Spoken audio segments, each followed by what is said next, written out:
China stands ready to work with all the other BRICS parties to support the work of the new development bank. From the BRICS New Development Bank to the threat of terrorism, Brazil, Russia, India, China and South Africa addressed global issues at their annual summit in India. Hello, I'm Nathan King in for Anand Naidu, and this is The Heat.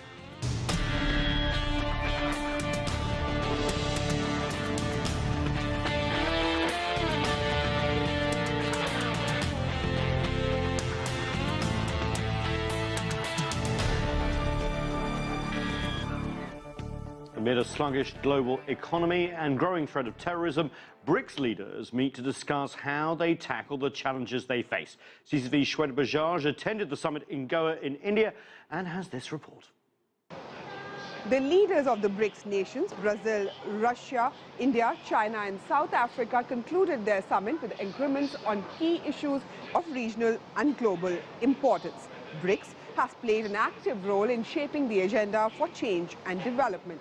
This time, the leaders focused on counter-terrorism, sustainable development, people-to-people ties, and creating new ways to work with traditional financial institutions like the IMF and the World Bank. The leaders decided the process of institution building in BRICS must continue to remain the focus. A major step was to fast-track the formation of a BRICS credit rating agency to assist emerging economies. The BRICS countries have already set up the new development bank, which became operational last year to meet funding requirements of the members. The countries also decided to establish an agriculture research center, railway research network and sports council. BRICS nations also agreed to increase trade and investment among the members. In 2015, intra-BRICS trade stood at about $250 billion. A target has been set to double the number to $500 billion by 2020. BRICS nations also pushed to increase cooperation at multilateral forums like the G20 and WTO. Chinese President Xi Jinping said, even though the treacherous recovery of the global economy has affected growth among the BRICS countries, the potential of the five-nation group continues to be unchanged. He added that innovation holds the key to leapfrog development and urged businesses to follow this path for sustainable economic development. Shweta Bajaj, CCTV, Goa, India. Joining me now to discuss the role China and India play in the BRICS is Yun Sun, a senior associate of the East Asia program at the Stimson Center, a Washington, D.C.-based think tank, and Gautam Adhikari is a senior fellow at the Center for American Progress, focusing on India foreign relations. Gautam, let's start with you, because obviously India hosting this BRICS summit in Goa. A difficult time for the BRICS nations because of the slowing global economy and also the competing interests of this bloc as well. Yes, indeed. But at the same time, it must be pointed out that the Indian economy is doing rather well right now compared to several years past. It's actually the fastest growing economy in the world amongst the major economies. And China has, of course, slowed down, but Bangladesh is doing pretty well. And, you know, I mean, generally in South Asia, the economic outlook is not that bad. But that apart, yes, there are tensions within the BRICS political economies, if I can call it that. And obviously, those cannot be underplayed. Let's go to you. China very much obviously trying to make sure that BRICS is still relevant in the fact that we have this slowdown. Was there enough momentum, do you think, created in Goa to push the BRICS agenda forward? I think from China's perspective, China certainly would like to have a collective voice among the emerging markets or among the leading developing countries. So there's a debate as well whether China should play a leading role or a guiding role among the BRICS countries. And like you pointed out, there are conflicting agendas, there are different interests, but it doesn't mean that as a collective voice, BRICS has already lost its momentum. And there is momentum there, isn't it? We've seen the new development bank obviously set up in rapid time, in 3 years, based in Shanghai, headed by an Indian, so this is interesting, making loans. But there were other things decided as well, a new credit rating agency for developing countries. So there is sort of movement on the infrastructure. There are a lot of movements on the infrastructure development front. There are also, like you pointed out, there is some momentum to calling for more financial capitals to be available to the developing countries, especially for the BRICS countries. There are statements about climate change. There are statements about trade facilitation, about enhanced economic cooperation among the BRICS countries.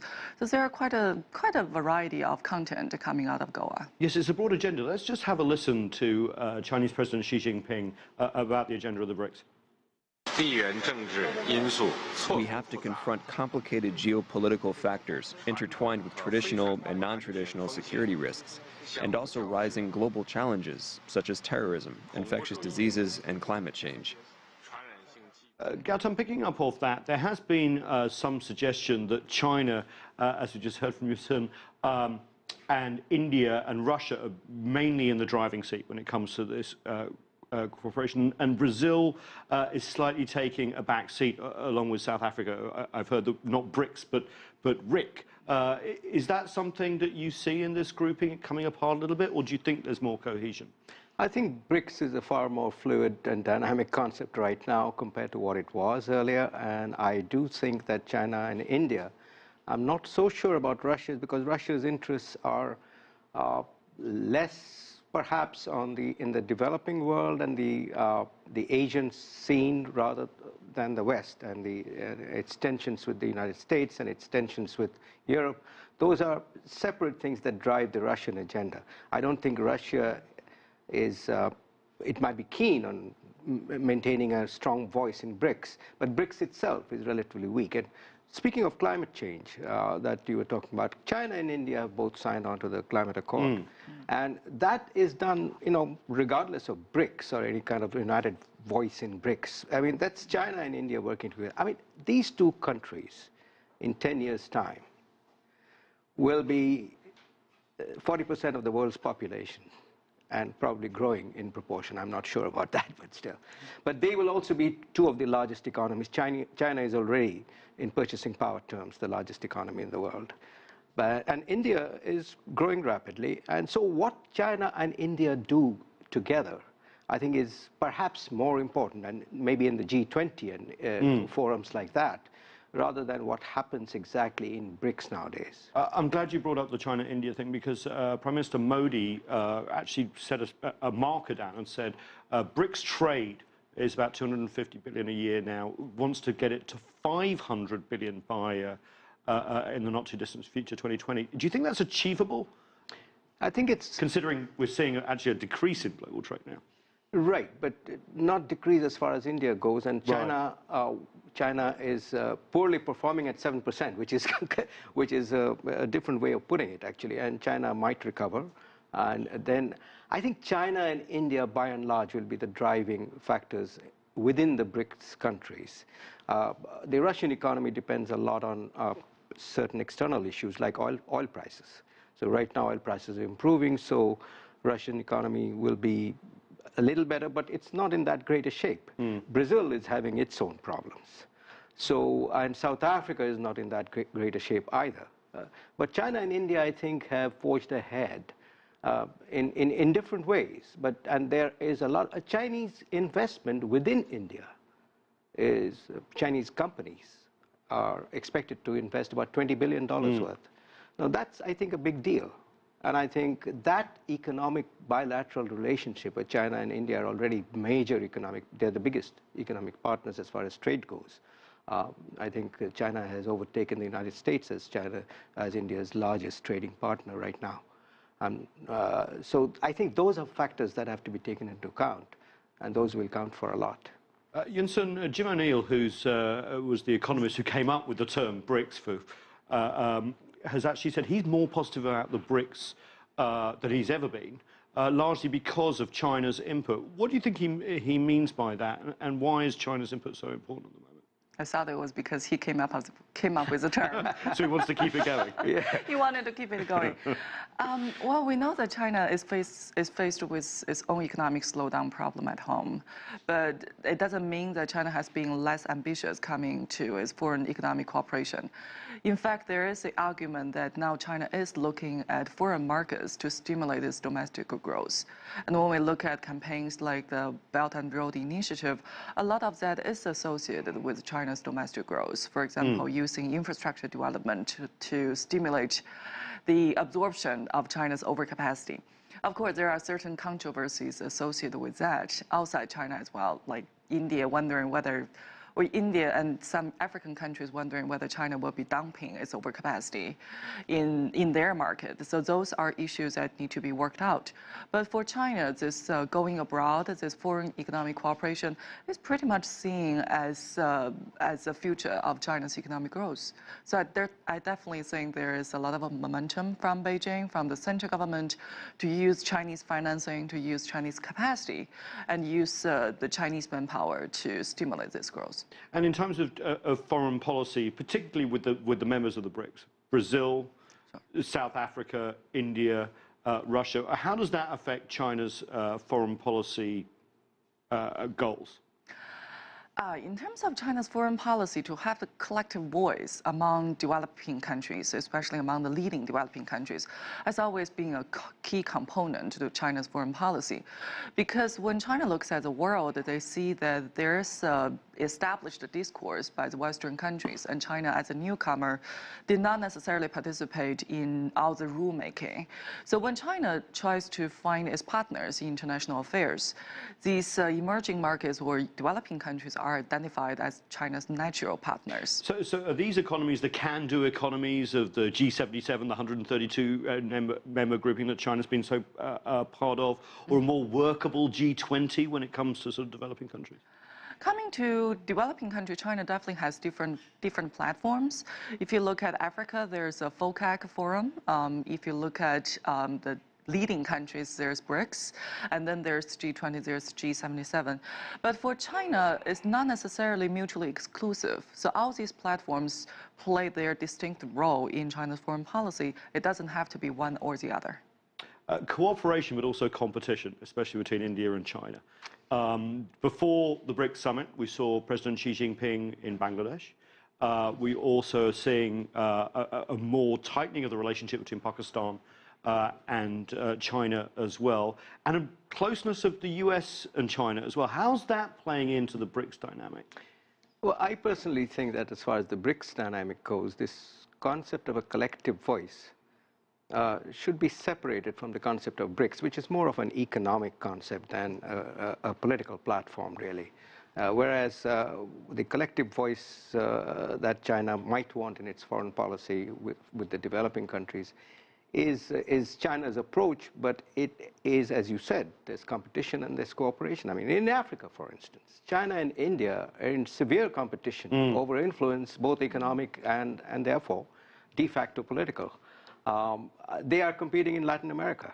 Now, China's ahead of the game, but India is catching up as far as Africa goes. So there are competing interests. Then China's interests in South Asia are not necessarily the same as India's in all respects. China's relationship with Pakistan is a sore point. As far as India keeps very wary, a watchful eye over that relationship, because China has both economic as well as political interests in keeping the Pakistan relationship going. Pakistan doesn't have too many close friends in the world right now, but China is certainly, perhaps its closest major international friend. So these are competing issues that are there within the BRICS countries that have to be taken into account. I think 3 international relationships are going to be worth watching over the next 10 years or so.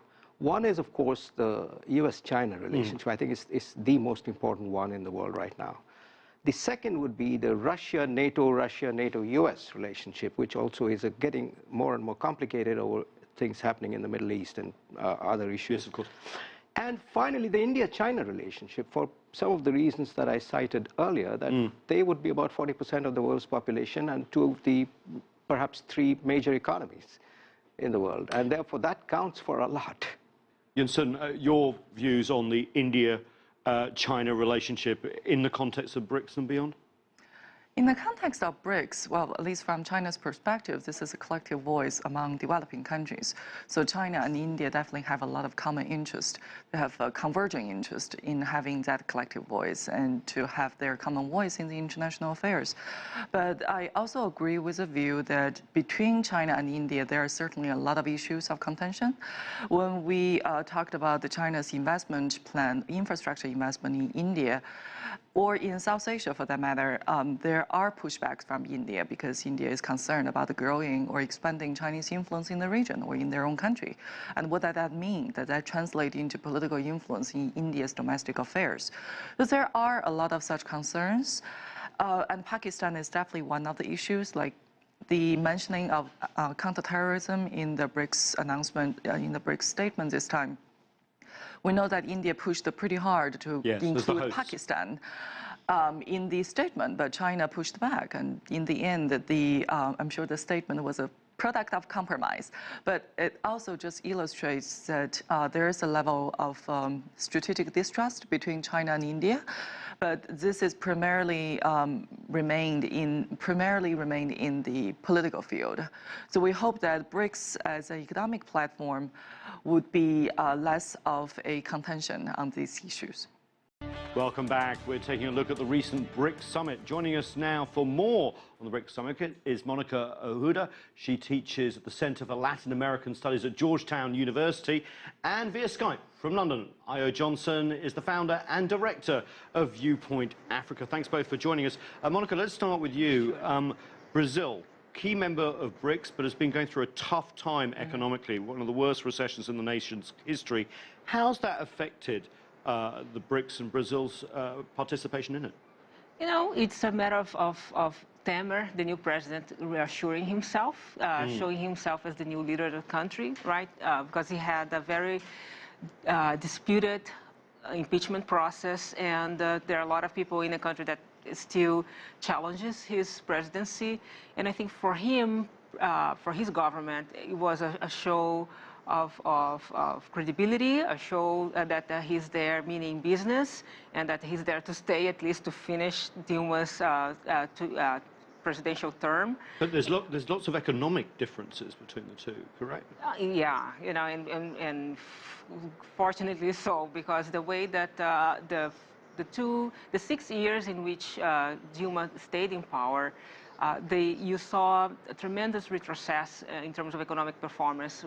All the good accomplishments that you actually had during the Lula administration, which is the PT government, they were being deteriorating during his administration, and she didn't really seem to have acknowledged that was a problem with her government and not something else that was global as they were claiming that to be.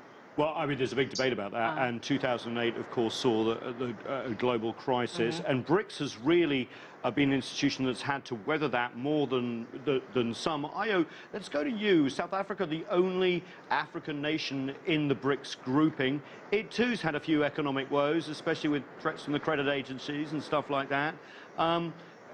Is the BRICS grouping okay for a downturn as well as when there's rapid growth?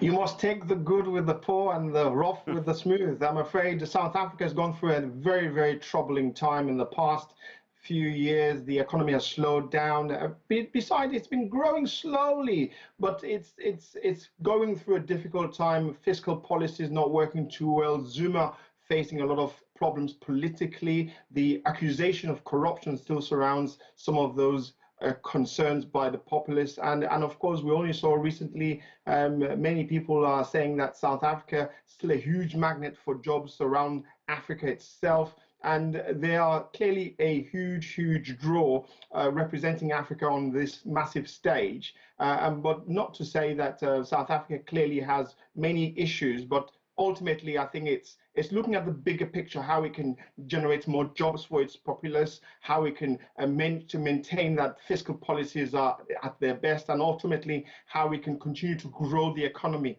Growth is clearly paramount for Zuma right now. Just staying with you, how does South Africa's involvement in BRICS affect the continent of Africa as a whole? Is Is there an engine of development through South Africa's membership?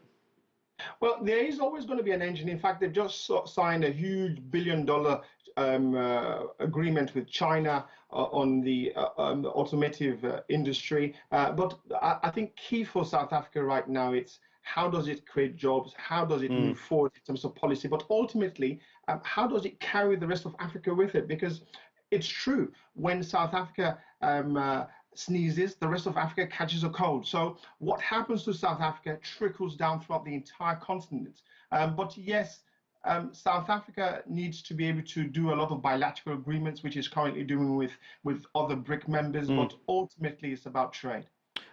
Monica, I want to go back to you. South Africa suffered from a slowdown in commodity prices, Brazil too as well. There's even been some suggestions that Brazil and South Africa don't really belong to this BRICS grouping. It should be more like RICS, Russia, India and China, or IC, India and China. What's your response to that? I mean, I don't agree with that clearly, right? Because if you look at the, despite of all problems that Brazil has, its GDP is pretty big, like over 2 trillion, almost $2 trillion. So it's not insignificant. And it just, Brazil is going through a bad phase.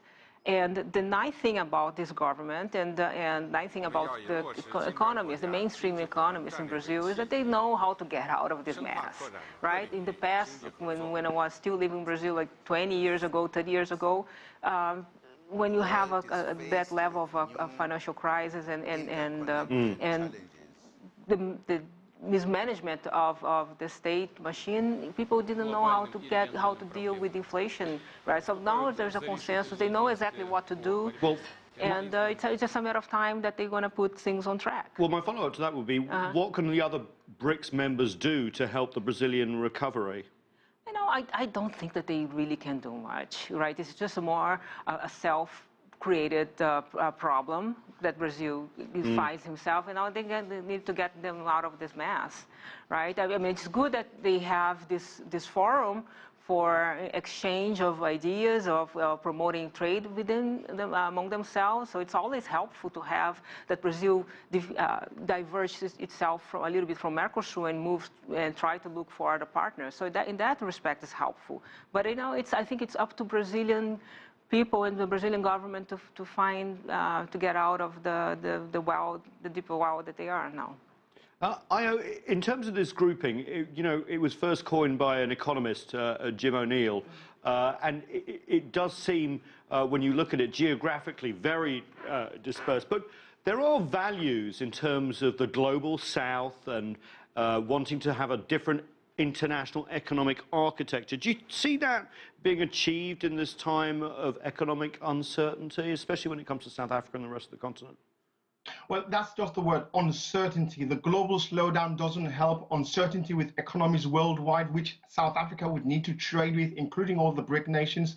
That's a major problem. But I think what's key here is the new development bank, which has been set up by the group. And of course, in its ability to be able to lend and trade freely and easily. That would help significantly. And also the fact that they're willing to set up a new mechanism for its own ratings, moving away from the traditional ratings which have affected South Africa in terms of its fiscal policy, but coming up with a new set of rules of setting up that would apply specifically to BRIC countries. I think that would help them significantly, especially in the bond market.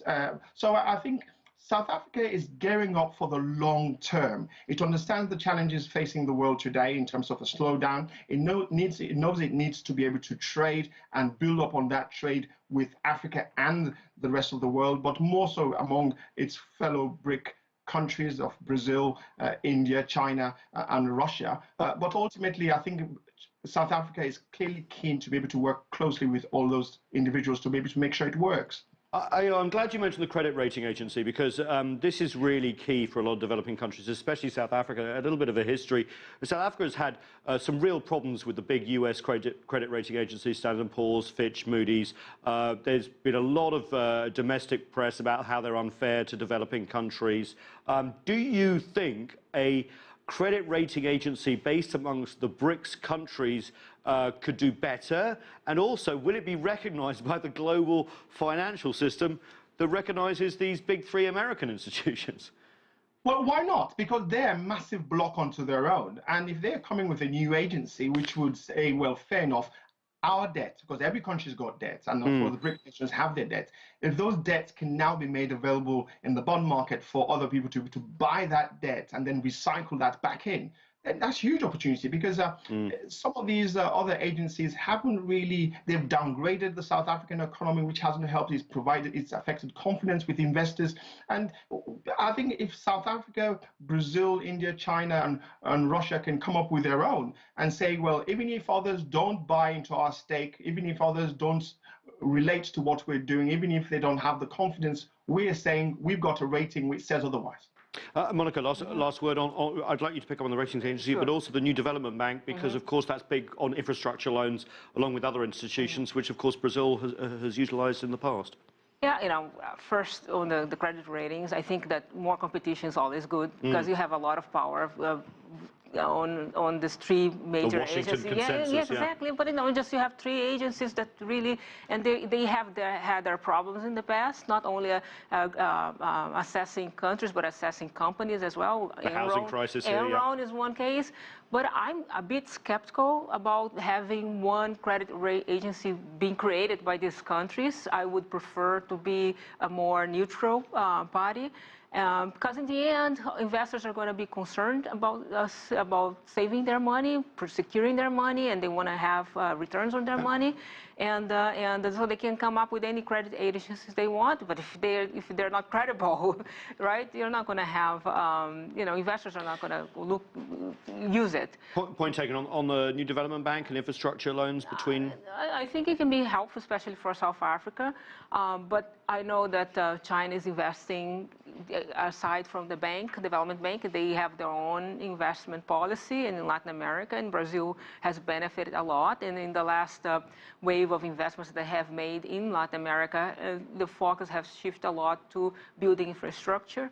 But I can see I think the bank can be very helpful because they have so many projects on environmental policies and agribusiness, and I think that would be a good medium through which channelize all that money that they have. It's a wealthy group, right? So they don't need to go use another bank's IMF or the World Bank, for that matter, if they can have greater control of their investment. So BRICS continue to move forward despite the economic headwinds it's facing. Monica Ahuda, thank you so much here in our Washington DC studio, and Io Johnson in London. Thanks very much for a very stimulating discussion.